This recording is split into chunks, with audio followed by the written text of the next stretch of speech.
सतयुग के जो राक्षस थे ना, आज कलयुग में ब्राह्मण हुए हैं। ये देख प्रमाण।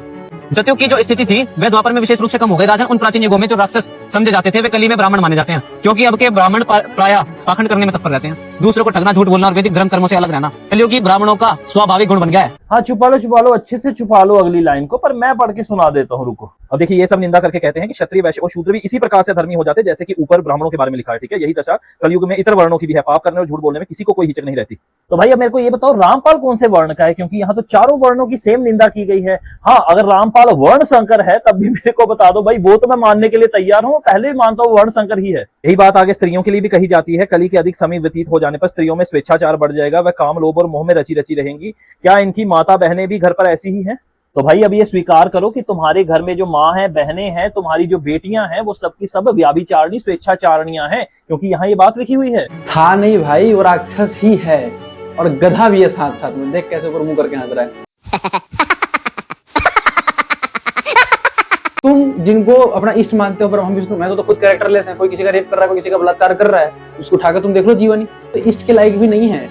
ब्रह्मा विष्णु महेश खुद कहते हैं कि हम देवी दुर्गा का ध्यान लगाते हैं। देवी दुर्गा खुद कहती है कि मैं उस ब्रह्म की भक्ति करती हूँ, और ब्रह्म खुद कहता है कि मैं उस पूर्ण ब्रह्म परमेश्वर की भक्ति करता हूँ। देखिए, दुर्गा देवी किसी ब्रह्म की नहीं बल्कि श्री कृष्ण की उपासना करती है। श्री कृष्ण को ही ब्रह्म कहा जाता है। चलिए, ये भी मैं आपको पढ़ा देता हूँ। पर ये विप्र, इतने में ही श्री कृष्ण की उपासना करने वाली देवी दुर्गा का सहसा आविर्भाव हुआ। ये दुर्गा सनातनी एवं भगवान विष्णु की माया है। ये ब्रह्म का स्वरूप बताते हुए ही यहाँ पर सारा कुछ बताया गया है। ठीक है, मुकुट में मोर का पंख लगा है और इन्हीं को परब्रह्म श्री कृष्ण कहते हैं, यानी कि ब्रह्म और परब्रह्म, साथ ही साथ परिपूर्णतम ब्रह्म, जिसका आपके बाबा जी को ज्ञान नहीं है। ये भगवान श्री कृष्ण के लिए कहा गया है। कहाँ कहा गया है? तो देवी भागवत के 9वें स्कंद में कहा गया है।